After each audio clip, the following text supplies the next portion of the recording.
श्री भगवान ही गुरु हैं।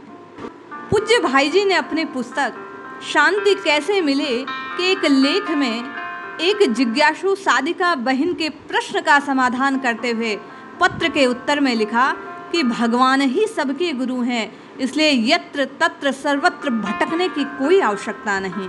हम आप भी इस पत्र को श्रवण करें और जानें कि वास्तविक गुरु कौन है, किसे गुरु बनाया जाए, कब गुरु बनाया जाए, क्या बिना गुरु बनाए आपकी और मेरी गति संभव है और कैसे होगा। यदि आप और मैं आज तक गुरु दीक्षा को प्राप्त नहीं कर पाए तो क्या करना चाहिए, भजन कैसे प्रारंभ करना चाहिए, किस प्रकार भजन करने से, किस विधि से, किस रीति से भगवान को पुकारने से हम आपका भी कल्याण होगा। जितनी भी साधिकाएं बहन पिछले कुछ दिनों से गुरु बनाने के संबंध में अपनी जिज्ञासा रख रही हैं, वे सब ध्यान पूर्वक श्रवण करें। आपकी समस्याओं का समाधान भाई जी द्वारा दिए गए इस पत्र के जवाब में निश्चय हो जाएगा। जय श्री हरि। पूज्य गुरुदेव के चरणों में प्रणाम। सभी नामनिष्ठ साधकों को जय जय श्री सीताराम। पूज्य भाई जी लिखते हैं, प्रिय बहन, सप्रेम हरि स्मरण, आपका पत्र मिला, आपने दीक्षा नहीं ली सो कोई हर्ज नहीं, दीक्षा की कोई आवश्यकता भी नहीं। पूज्य भाई जी लिखते हैं, आप जगत गुरु भगवान श्री राम या भगवान श्री कृष्ण को अपना परम गुरु मानिए। रामचरितमानस या गीता का पाठ आरंभ कीजिए। रामायण और गीता भगवान के मंत्र हैं। बिना दीक्षा के किसी को पानी देना पाप है। आप इन सब बेकार की बातों को मत मानिए। आजकल गुरुओं की भरमार है। किसी से कान फूंकवा लेने से कुछ नहीं होता। मनुष्य का वास्तविक कल्याण तो साधन भजन से ही होता है। परमार्थी गुरु भी परम कल्याण करते हैं। पूज्य भाई जी कहते हैं, पर वैसे गुरु का मिलना दुर्लभ है। फिर स्त्रियों को तो गुरु की आवश्यकता ही कहाँ, न ही कोई विधान।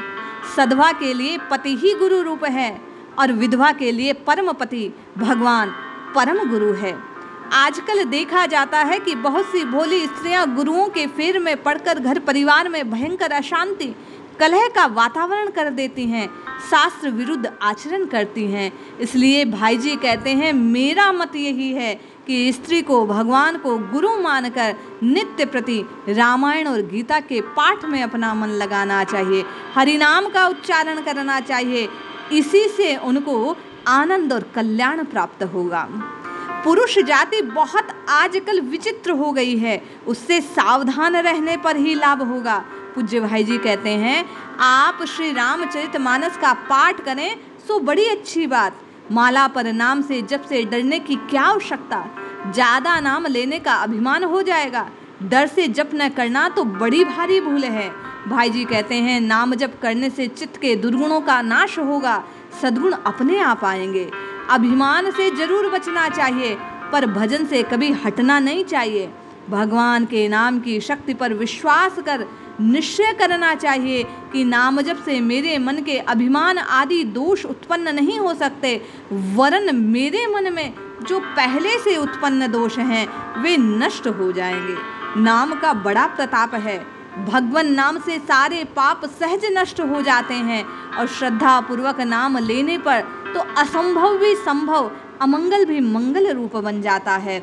शिव पुराण की विघ्नेश्वर संहिता में कहा गया, भाई जी कहते हैं कि श्री हरिनाम कीर्तन से अग्नि शीतल हो जाती है, जल स्थल रूप हो जाता है, स्थल जल बन जाता है, विष अमृत में परिणत हो जाता है, शस्त्र समूह पुष्प के समान कोमल हो जाते हैं। फिर कलयुग में तो भगवान का नाम ही जीव के लिए आधार है। चाहे स्त्री हो या पुरुष, गुरु बनाने के लिए भटकने से अच्छा है आप भगवान के नाम का आश्रय लें। पूज्य भाई जी कहते हैं, है हरि नाम को आधार और या कलिकाल नाहिन रहो विधि व्यवहार। है हरि नाम को आधार, नारदादि शुकादि शंकर कियो यह विचार। है हरि नाम को आधार, सकल श्रुति दधि मथत पायो इतो यह घृत सार। है हरि नाम को आधार, दसहु दिस गुण कर्म रोक्यो मीन क्यों जो जार। है हरि नाम को आधार। सूर हरि को भजन बलते मिट गयो भव को भार। है हरि नाम को आधार। कल युग जोग न यज्ञ न ज्ञाना, एक आधार राम गुण गाना। पूज्य भाई जी कहते हैं, पुराणों में, ग्रंथों में, शास्त्रों में सब जगह एक ही बात है कि जो गति होए सो कली हरि, नाम ते पावहि लोग। जो कुछ है वो हरि नाम के बल पे है। इसलिए आप अपने मन को भगवान नाम के जप में लगाकर निश्चय पूर्वक निश्चिंत होकर अपने मंगल के लिए आश्वस्त होकर भाय कुभाय अनक आलस हूँ, नाम जपत मंगल दिशि दशूं। गोस्वामी जी की इस बात का विश्वास कर नित्य निरंतर नाम की रटना लगाइए। आपका हृदय पवित्र होगा, भाव पवित्र होंगे, भगवान के प्रति भाव पुष्ट होंगे। गुरु स्वतः चल कर आएंगे। गुरु बनाने के लिए दौड़ना व्यर्थ है, भटकना व्यर्थ है। इसलिए इस ओर से दृष्टि हटा परम गुरु पवन पवित्र भगवान के चरणों का आश्रय लीजिए, निश्चित कल्याण होगा। जय श्री हरि।